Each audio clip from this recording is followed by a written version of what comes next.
Remember when this happened back in November?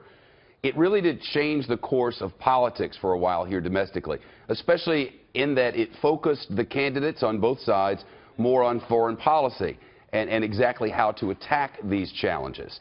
Fox News Sunday anchor Chris Wallace is with us. We all remember this well. Suddenly, foreign policy was what we were all dealing with, politically speaking. Absolutely. It completely changed the debate on the Republican side, Shep. Remember back in the fall, Donald Trump and Ben Carson were tied in the polls in Iowa and nationally, and Carson was considered a very serious contender.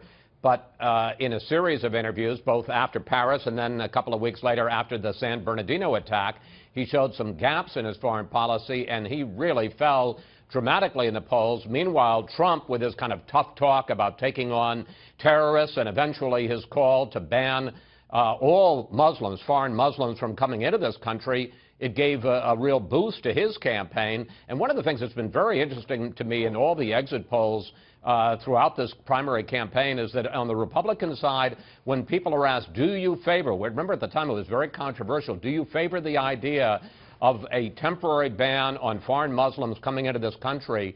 In almost every state, a majority of the Republican voters, no matter who they end up voting for, say they favor that ban.